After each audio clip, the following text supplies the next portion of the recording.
இயேசுவிலே பிரியமான சகோதர சகோதரிகளே, உங்கள் எல்லோருக்கும் ஆண்டவராகிய இயேசு கிறிஸ்துவின் பெயரால் காலை வணக்கங்கள் மற்றும் வாழ்த்துக்கள்.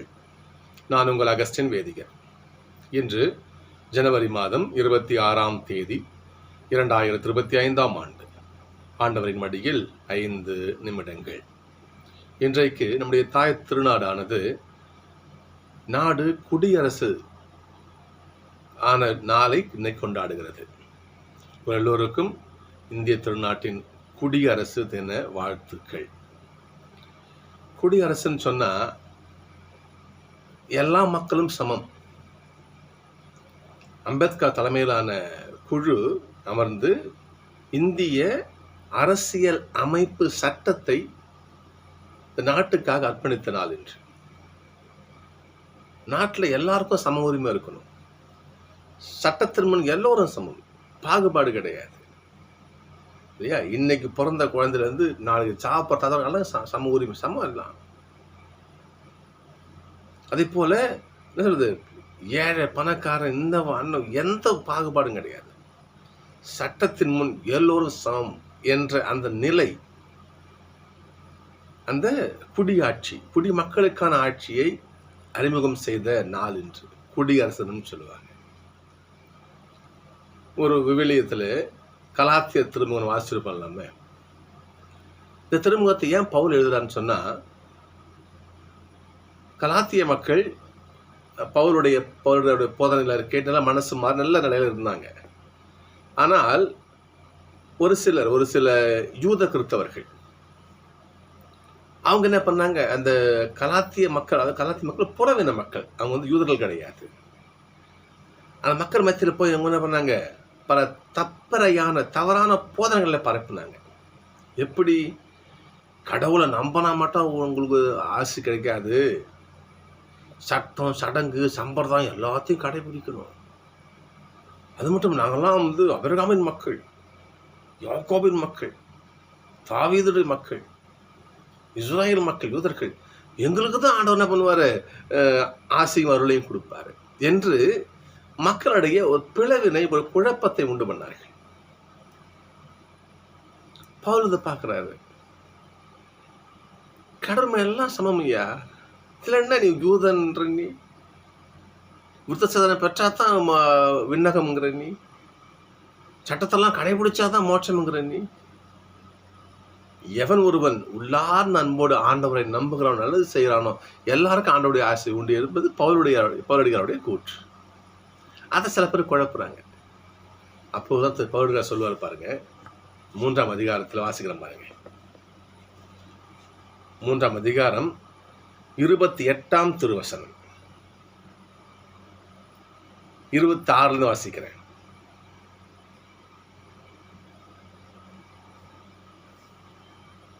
கிறிஸ்து இயேசுவின் மீது கொண்டுள்ள நம்பிக்கையால் நீங்கள் அனைவரும் கடவுளுடைய மக்களா இருக்கிறீங்க. நீங்க எல்லாம் ஆண்டவருடைய பிள்ளைங்க. உங்களை எந்த பாகுபாடும் கிடையாது. நீ இன்னாலு, நீ இப்படி ஏற்றது கிடையாது. எல்லோரும் ஆண்டவருடைய பிள்ளைகள். அவ்வாறெனில் கிறிஸ்துவோடு இணைத்திருக்கும்படி திருமுழுக்கு பெற்ற நீங்கள் அனைவரும் கிறிஸ்துவை அணிந்து கொண்டீர்கள். எல்லாருக்கிட்ட கூடவும் கடவுள் இருக்காரு.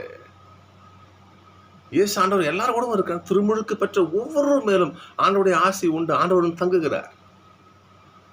அப்படி பார்த்தால் நம் எல்லோரிடத்திலும் கடவுள் குடிகொண்டிருக்கிறார். இனி உங்களிடையே யூதர் என்றும் கிரேக்கர் என்றும் அடிமைகள் என்றும் உரிமை குடிமக்கள் என்றும் இல்லை. ஆண் என்றும் பெண்ணு கூட கிடையாது. நான் ஆம்பளை இப்படிதான் இருப்பேன், நீ பொம்பளை வா, ஆண் என்றும் இல்லை, அனைவரும் ஆண்டவருடைய பிள்ளைகள். இதைத்தான் பவுல் போதிக்கிறாங்க. 10 பாருங்க, படிக்க பாருங்க. நீங்கள் கிறிஸ்துவை சார்ந்தவர்களும் அபிரகாமின் வழி தோன்றலுமா இருக்கிறீர்கள். நீங்கள் எல்லோருமே கிறிஸ்துவை சார்ந்தவர்கள். நீங்கள் எல்லோருமே அபிரகாமுடைய வழி தோன்றல்கள். ஏனென்றால் அபிரகாம் என்ன பண்ணாரு, ஆண்டவருக்கு உகந்த காரியங்களை செய்தார். ஆண்டவரை நம்பின விசுவஸ்தர். அவர் ஆண்டவனுக்கு எல்லாம் செய்வார். தன் ஒரே மகனை பலி கொடுக்க தந்தார் ஆபிரகாம். அவ்வாறு நீங்கள் அன்னையா விசுவாசத்தோடு இருங்க. நீங்கள் ஆண்டவர்கள் நிறைய காரியங்களை செய்யுங்க, உங்களுக்கு மீட்பு என்று பவுல் போதித்தார். ஏனென்றால் பாகுபாட தேவையில்லை, வித்தியாசம் தேவை கிடையாது. இன்னைக்கு 2ஆம் வாசகம் அற்புதமான கருத்து சொல்லி பாருங்க. இன்னைக்கு குழந்தைகள் திரும்புங்க பாருங்க. இன்னைக்கு 2ஆம் வாசகம், உடல் ஒன்றே உறுப்புகள் பலவாயினும் உடல் ஒன்றாயிருப்பது போல கிறிஸ்துவும் இருக்கிறார். யூதரானாலும் கிரேக்கரானாலும் அடிமைகளானாலும் ஒரு உரிமை குடிமக்களானாலும் நாம் எல்லோரும் தூய ஆவியால் திருமுழுக்கு பெற்றிருக்கிறோம். நாம் எல்லோரும் கடவுளுடைய பிள்ளைகள். யாரும் சாட்சியம் கிடையாது. என் வாழ்க்கையிலேயே நான் அனுபவிச்ச ஒரு நிறைய விஷயங்கள் உண்டு. ஒரு முறை அது ஊரு பேர்லாம் சொல்ல வேணாம், அதுக்கு இந்த சொல்றது என்ன ஊர் அது, குற்றாலம் பக்கம் அது இருக்கிற ஒரு சின்ன ஊர் அது. நான் இங்கே பாண்டிச்சேரியிலேருந்து அதுக்கு ஒரு காரில் ஒரு வேலையாக போனேன். ஒருத்தரை ட்ராப் பண்ணிட்டு வர போனேன். நாங்கள் போகும்பொழுது ரொம்ப இருட்டி போச்சு, ரொம்ப அன்டைமாகி போச்சு. அது இல்லாமல் நான் போகிற நேரம் மழை, ரெஸ்ட் இல்லை. நான் இவ்வளோ லாங் போகிறதால கிட்டத்தட்ட 500-600 கிலோமீட்டர் தூரம் அது. ரொம்ப அதனால் திருப்பி அங்கே உடனே திரும்ப முடியாது. அதனால் நான் அந்த வீட்டுக்காரன் சொன்னாங்க, தம்பி நைட்டு இங்கே படுத்து எழுந்துச்சிட்டு நீங்கள் காலையில் கூட கிளம்பி போவாங்க, இப்போ நைட்டில் எங்கே போக போகிறேன் அப்படின்னாங்க. சரிம்மா அப்படின்னு சொல்லிட்டு நான் நைட்டில் அங்கே தங்கினேன். என்னை அவங்க வீட்டுக்குள்ளேயே சேர்க்கலை. என்னை வெளியில் தான் ஒரு இடத்துல அவங்க தங்க வச்சாங்க. அவங்களுடைய ஒரு சில குணாதிசயங்கள் எனக்கு ரொம்ப வருத்தத்தை கொடுத்துச்சு. ஏனென்றால் அவங்க என்ன பண்ணுறாங்க, அது ஒரு வித்தியாசம் இருக்க தான், நம்ம மக்கள் மத்தியில் இருக்க தான் செய்யுது, இல்லைன்னு மறுக்க முடியாது. நம்ம சும்மா நம்ம பைபிள் வாசிக்கிறோம் என்பதற்காக எங்கள் பெஞ்சமின் ஃபாதர் சொல்லுவார், நம்ம வீட்டு நெருப்புனா சுடாமல் இருக்குமா அப்படின்னு கேட்பாரு. உண்மைதான், நமக்கு சுடதான் செய்யும், நம்ம ஒன்றும் மறுக்க முடியாது. ஆனால் இன்றைக்கு நமக்கு ஆண்டவர் சொல்றார், யூதர்னு கிடையாது, கிரேக்கர்னு கிடையாது, அடிமைன்னு கிடையாது, உரிமை குடிமக்கள்னு கிடையாது, ஆம்பளைன்னு கிடையாது, பெண்ணு கிடையாது. நம்ம எல்லோரும் ஆண்டவருடைய பிள்ளைங்க. இந்த இன்னொன்று, இங்கே பாண்டிச்சேரியில் ஒரு வீட்டில் நான் ஒரு கார் ஓட்டுறதுக்கு ஒரு வீட்டுக்கு போனப்போ, அந்த வீட்டில் இருக்கிற ஒரு சகோதரி என்னை வாசல் தான் உட்கார வைப்பாங்க. வெளில உள்ள கேட்டுக்குள்ளே ரோட்டெலாம் சுற்றிட்டு இருப்பேன். அவங்க கார் சாவி கொடுக்கும் பொழுது என் கை இப்படி இருக்கும், இப்படி தான் சாவி இப்படி போடுவாங்க கையில். அது நம்மெல்லாம் டிரைவருங்க, ஏழை எளியவங்க, அவங்க பெரிய வித்தியாசம் இருக்குதான்னு செய்கிற சகோதரர் இல்லை. நான் அனுபவிச்சு தான் சொல்கிறேன், நான் சாட்சியமாக பாகுபாடு இருக்கிறது. இன்றைய வாசகம் பார்க்கலாம் நம்ம, உங்கள் மத்தியில் இல்லையா, இந்த பாகுபாடு வேண்டாம். உங்கள் மத்தியில் இந்த பாகுபாடு வேண்டாம். எல்லா உறுப்புகளும் சேர்ந்து ஒரே உடலாக இருப்பது போல நாம் எல்லோரும் கிறிஸ்துவுடைய உறுப்புகள். எல்லாரும் சேர்ந்து தான் நம்ம என்ன பண்ணுறோம், ஆண்டவர் நம்ம மத்தியில் ஆண்டவரை உருவாக்க வேண்டும் நாம். எனவே சகோதரர்களே, இன்றைக்கு தாய் திருச்சபை இந்த கருத்து நமக்கு வலியுறுத்துது. நாம் மிக ஆழமான கருத்து நமக்கு தியானிக்க இருக்கிறோம். நாம் இன்னைக்கு பெரியவங்க சொல்லுவாங்க, காலில் முள்ளு குத்துனா கைதான் ஓடுது அப்படி சொல்லுவாங்க இல்லையா. காலில் முள்ளு குத்துனா கண்ணு தான் கண்ணீர் வடிக்குது, அது கால் தானே ரோட்டில் தானே கிடக்குது என்று கண் நினைக்கல. அங்கே ஒரு வலி ஏற்பட்ட உடனே கண்ணு தண்ணி தாரையாக தண்ணி ஊற்றுது, கை ஓடுது, முள்ளெடுக்க கை ஓடுது காப்பாற்ற. அதை போல் நாம் இருக்கணும் பெரியவங்க சொல்லுவார்கள். சகோதரர்களே, நமது மத்தியில் நீ உயர்ந்தவன் தாழ்ந்தவன் ஒரு கதை ஒன்று சொல்லுவாருங்க.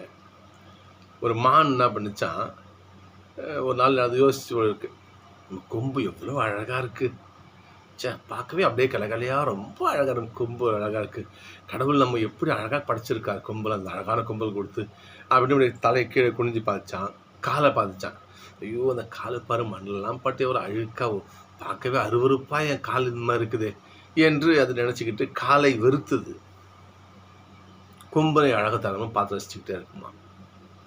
ஒரு நாள் ஒரு காட்டுக்குள்ளே அது இறை சாப்பிட்டு இருக்கும் பொழுது ஒரு மிருகங்கள் வருகின்ற ஓசை கேது. உனக்கு உன்னாச்சு ஓடுதுமான்னு இப்போ என்ன பண்ணுச்சு, ஓடி போய் ஒரு புதற்குள்ளே போகும்போது கொம்பு வந்து அங்கே கொடிகளில் செடிகளை மாட்டிக்கிச்சு. இழுக்குது முயற்சி பண்ணுது அதில் முடியல. இப்போ கால் என்ன பண்ணுது, இன்னும் முயற்சி செய்து வேகமாக தன்னுடைய வேகத்தை காட்டி அந்த மானுக்கு காபந்து தப்பிச்சு போகுது. அந்த மான் யோசிச்சு தான், நாம் மேன்மன் நினச்சோம், நம்ம அதனால் சாக பார்த்தோம், நம்ம இழிவுன்னு நினச்சோம் கால், அதனால் நான் காப்பாற்றப்பட்டோம் என்று அது மான் சொல்லிச்சு தான். ஏன் சொல்கிறேன்னா, நம்முடைய வாழ்க்கையில் யாரையும் எந்த நிலையிலும் நீ தாழ்ந்தவன், நீ வசந்தவன், நீ அப்படி இவன் என்ற அந்த பாகுபாடு வேண்டாம். இன்றைக்கு நெகேமியா முதல் வாசிக்கிறேன். நம்ம இன்னைக்கு மக்கள் எல்லாம் என்ன பண்ணுறாங்க, அடிமைகளாக பாபிலோனுக்கு சென்ற மக்கள் திரும்பி வராங்க அங்கேருந்து. ஃபஸ்ட்டு பாபிலோன் நெபுக்கத்நேசர் தான் அரசராக இருந்தார். அதுக்கப்புறம் பாரசீக ராஜா என்ன பண்ணுறாரு, அந்த சைரஸ் ராஜா என்ன பண்ணுறான், அது போயிட்டு அந்த பாபிலோனை கைப்பற்றிக்கிறான். அங்கே அந்த சைரஸ் அந்த சிறு ராஜா என்ன பண்ணுறான், போயிட்டு இஸ்ராயல் மக்களை விடுதலை பண்ணி அனுப்புகிறான். முதல் பேட்ச் ஃபஸ்ட்டு வந்து ஜெருபபேல் தலைமையில் ஒரு குழுவை இப்படிமா நீங்கள் போங்க நாட்டுக்கு அனுப்பிச்சிடறான். அடுத்து என்ன பண்ணுறாரு, எஸ்ரா தலைமையில் இன்னொரு குரூப்பை அனுப்பிச்சி வைக்கிறார். இதே போல் என்ன பண்ணுறாரு, அவர் அந்த மக்களுக்கு விடுதலையை கொடுக்கிறார். அந்த சைரஸ் ராஜா மக்களை திரும்பி வராங்க. வந்து எஸ்ரா என்ன பண்ணுறாரு, இருந்துக்கிறது எருசலேம் கோயிலை திரும்ப கட்டி எழுப்புறாரு. அவர் திருச்சட்ட வல்லுநர், அவர் கட்டி எழுப்புறாரு. இது நடந்துக்கிட்டு இருக்கும் பொழுது நெகேமியான்னு ஒருத்தர் இருந்தார். நெகேமியா அவர் என்ன செஞ்சார்னா, பாரசீக ராஜாவுடைய இந்த பானை பணிவிடை, அதாவது கொஞ்சம் மதுவெல்லாம் ஊற்றி கொடுக்குற அந்த வேலை செய்கின்ற ஒரு நபர் அவர் நெகேமியா. அவர் அரசர்கிட்டே இருக்கிறதால அவர் நல்ல ஒரு பேர் செல்வா கூட இருந்தார், ராஜா கூட இருக்கிறதால. இந்த பாரசீக இதில் அவர் இருக்கும் பொழுது இஸ்ரேல் மக்களை விடுதலாகி போகிறாங்க இல்லையா. அப்படி விடுதலாகி போகின்ற பொழுது அந்த மக்கள்கிட்ட இருக்கிற ஒரு ஒரு சமூக விழிப்புணர்வற்ற நிலை, மக்களுடைய ஒரு இந்த ஒரு சமுதாயத்தில் சீர்கேடு அடைஞ்ச நிலையெல்லாம் பார்க்குறாரு. பார்த்துட்டு பாரசீக ராஜாவுடைய அனுமதியோடு யூதா நாட்டினுடைய கவர்னராக அங்கே போகிறார். போயிட்டு என்ன பண்ணுற, மக்களை வழி நடத்துகிறார், மக்களை நேரே வழியில் கொண்டு போகிறார். அவர் மக்களுக்கான நல்ல விஷயம் நிறைய செய்கிறார். அங்கே இருக்கிற எருசலேம் மாநகரத்துடைய சுற்றுச்சுவர்களை கட்டி எழுப்புறார்.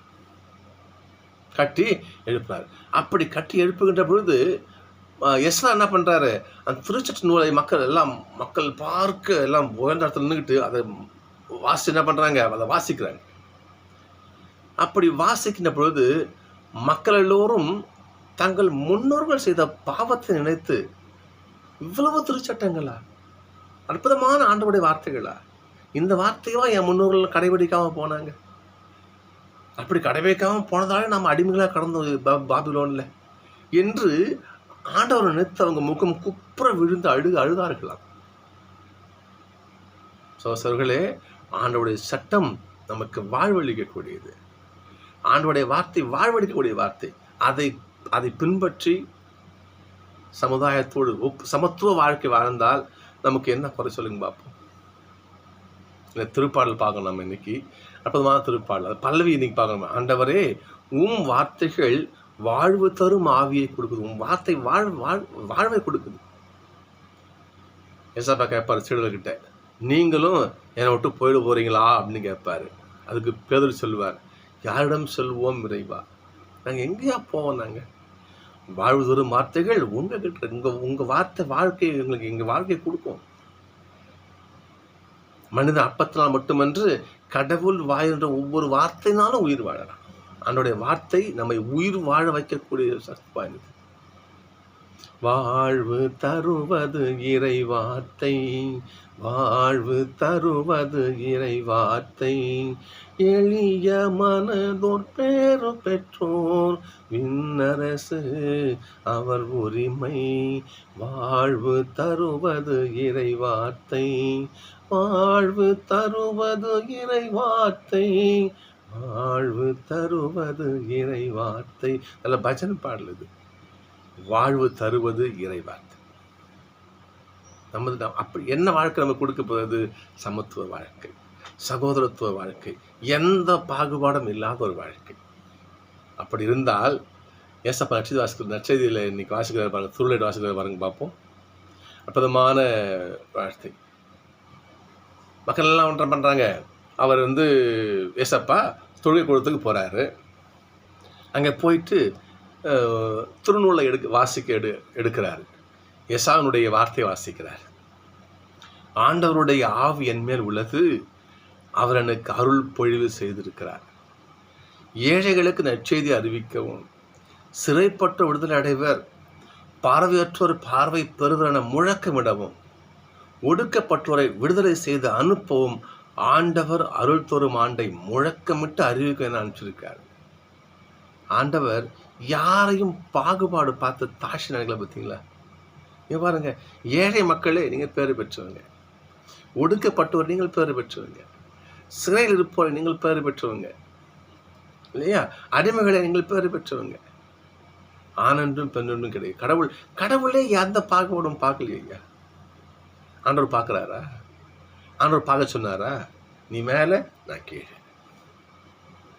நீ அப்படி நான் இவன், நீ பார்க்க சொன்னாரா? கிடையாது. ஆண்டவர் பார்க்கல. அவருடைய பிள்ளைகளாக நாம் என்ன பண்ணுறோம்? நான் சொல்லுகின்ற விஷயங்கள் சமுதாயத்தில் அனைத்து மட்டத்திலும் இருக்குது. திருச்சபை உட்பட சொல்கிறேன். நான் வேதியராக சொல்ல வெட்கப்பட தயக்கம் இல்லை எனக்கு. வேதிகள் மத்தியில், குருக்கள் மத்தியில், சகோதரர்கள் மத்தியில் இருக்க தான் செய்யுது. அது நம்ம மறுக்க முடியாது. ஆண்ட வேண்டுவோம், ஆண்டவரே இப்படிப்பட்ட நிலை மாறட்டும் ஐயா. சிறப்பாக இன்னைக்கு குடியரசு தினம். இன்னைக்கு இந்த அம்பேத்கர் பெருமகனார் இந்த மக்களை, இந்திய மக்கள் எல்லோரும் சமமாக இருக்கணும், ஒடுக்கப்பட்ட மக்கள்லாம் மேலே வரணும், யாரும் கீழே போகக்கூடாது, எல்லோரும் வசந்த இடத்துக்கு போகணும் என்று அனைவரையும் உயர்த்த சட்டத்தை கொடுத்த நாள் என்று வாச திருச்சம் கொடுத்துருக்குவாங்க இன்னைக்கு இந்த நாள் பார்த்து. எனவே சகோதரர்களே, நாம் ஆண்டவரை ஜெபிப்போம். ஆண்டவரே, எங்களுக்கு இந்த பாகுபாடு வேண்டாம், எங்களுக்கு இந்த பாகுபாடு வேண்டாம். திரும்பவும் கலாத்தருடைய வார்த்தை வாசிக்கிறோம் பாருங்க. ஆண்டவரே, நாங்கள் யூதர்னு பார்க்க வேண்டாம், கிரேக்கர்னு பார்க்க வேண்டாம், அடிமைன்னு பார்க்க வேண்டாம், உரிமை குடிமக்கள்னு பார்க்க வேண்டாம், ஆண்னு பார்க்க வேண்டாம், பெண்ணுன்னு பார்க்க வேண்டாம், ஏழைன்னு பார்க்க வேணாம், பணக்காரன்னு பார்க்க வேணாம் இல்லையா? நிற வேறுபாடு, வெள்ளை நிறம் பார்க்க வேணாம், கருப்பு நிறம் பார்க்க வேண்டாம். நீ அழகில்லாதவன், நீ வெள்ளை நிறம், கருப்பு நிறம். இன்னைக்கு மேல் நாடுகளை பாருங்க பார்ப்போம். இந்த நிற பிரச்சனையே இன்னைக்கு சமுதாயத்தில் எப்படி இருக்கு இல்லையா? வேண்டாம். ஆண்டவரை பொறுத்த மட்டில் எல்லோரும் சமம். ஆண்டவர் வித்தியாசம் பார்க்கலையா? தன் பிள்ளைகிட்ட ஆண்டவர் வித்தியாசம் பார்க்கல. எந்த பிள்ளை குறையாகுதோ அந்த பிள்ளை வஸ்துவிடத்தான் பார்த்தாரே ஒழிய நசுக்க பார்க்கல. யாரு பாவிகள், யார் ஏழையிலே, யார் ஒடுக்கப்பட்டோம் அங்கதான் போய் சாப்பிட்டாரு அவர். பரிசேயர் கேட்கறா இல்லையா, என்ன உங்க போதகரு பாவிகளோடும் வரி தொண்டவரோடும் வீட்டுலாம் போயிட்டு கை நினைக்கிறாரு என்று கேட்ப. ஏசப்பாவுடைய பதில், மருத்துவன் நோய் உற்றவனுக்கே தேவையா, நோய் அற்றவனுக்கு கிடையாது. சமுதாயத்தில் நசுக்கிறீங்க பார்த்தீங்களா அவங்கள, நீங்க ஒடுக்கி இறுக்கி பிடிச்சி அமைக்க வச்சிருக்கீங்களே, அந்த மக்கள் நான் மேலே தூக்கணும். ஆண்டவர் அங்கதான் போறாரு. சக்கையு வரிதண்டுவோம் மரத்து மேலே ஏறி ஆண்டவரை பார்க்க முற்படுறாரு. ஆண்டவர் வர, சக்கை இறங்கி வா, நீ நான் வீட்டில் வந்து சாப்பிட்றேன், சோறு கொடுவா. நல்ல மகிழ்ச்சி. மனமாற்றம் அடைந்து பாருங்க, மனமாற்றம் பாருங்க. ஆண்டவரே, நான் யாராவது ஏமாற்றி நான் சம்பாதிச்சுதான் 4 மடங்காக கொடுத்துட்றேன், என் சொத்துல பாதி ஏழை மக்களுக்கு அள்ளி கொடுத்துட்றேன், மக்கள் வாழட்டும். மனமாற்றம் பாருங்க. ஆண்டவர் யாரையும் பாகுபடுத்த சொல்ல, அவர் பாகுபாடு பார்க்கல. அவருடைய பிள்ளைகளாக நாம ஏன் பாகுபாடு பார்க்கணும்? சிந்திச்சு பார்ப்போம். ஆண்டவரை பொறுத்த மட்டில் எல்லோரும் சமம். எல்லோரும் சமம். எனவே இந்த நிலையிலே நாம் வாழ முயற்சிப்போம். இந்த நிலைக்காக நாம் ஆண்டவரிடத்தில் ஜெபிப்போம். கடவுளே, எங்கள் மனசில் இந்த பாகுபாடுங்கிற வார்த்தையை எடுத்துருங்க, ஒற்றுங்கிற வார்த்தையை கொடுங்கன்னு ஆண்டவர்கிட்ட வேண்டுவோம். நான் சந்திப்போம்.